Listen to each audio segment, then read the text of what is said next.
Okay, there are some derivative rules, differentiation rules for vector functions. The addition rule is probably expected, and the scalar multiplication rule, those are probably as you'd expect. If you have to take the derivative of a scalar function like f of t times a vector function like v of t, um, it looks a bit like the product rule. So you do have to be a little careful in that case. The work is shown out here.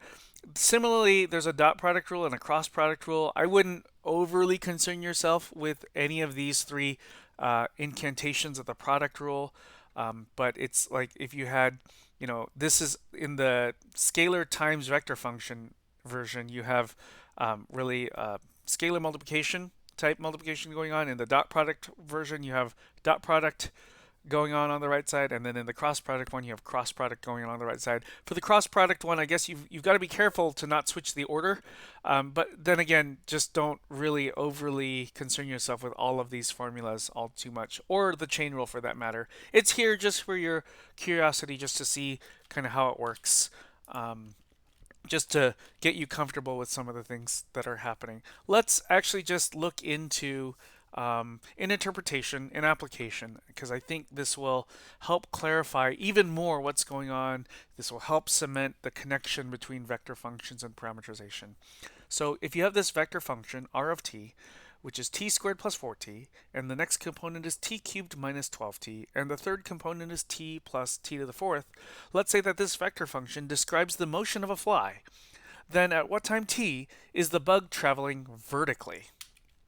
So traveling purely vertically would mean that the velocity vector needs to be something like 0, 0, 3 or 0, 0, -8, right? So a vector like 0, 0, 3 being the velocity vector would mean that the bug is traveling up, and if the velocity vector is 0, 0, -8, that negative is letting you know that the bug would be traveling purely in a downward direction, not slightly angled at all. And in fact, that -8, think about how absolute value of -8, that is 8, is bigger than 3. So it's like the bug would be traveling almost 3 times as fast in a downward direction versus in an upward direction.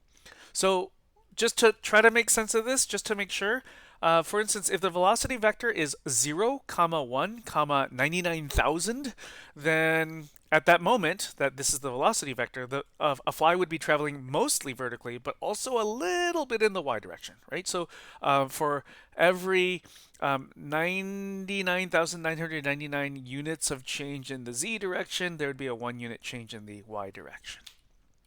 All right, so we'll take this vector function up here, take the derivative, and now if we want purely vertical travel, it means that the first and second components of this derivative vector function need to be 0, right? So t equals -2, and then the y component needs to be 0. There are two solutions here. Now look, the x component is going to require t to be -2. The y component would allow for two values. T can be plus or minus 2, but then the only time that's going to actually work is t equals -2. Okay, we talked differentiation back here, so now we should talk about integration. Integration is really not that bad. Again, on a cognitive level, it really is just borrowing things from Calc 1. If differentiation was component-wise, then integration should probably be component-wise as well. So there's an indefinite integral and a definite integral, just one component at a time. This is relatively painless, other than the fact that integration itself can sometimes be painful. Let's see. This, just a remark regarding the indefinite integral. And the result of doing the indefinite integral is what's going to be called an antiderivative, much like before.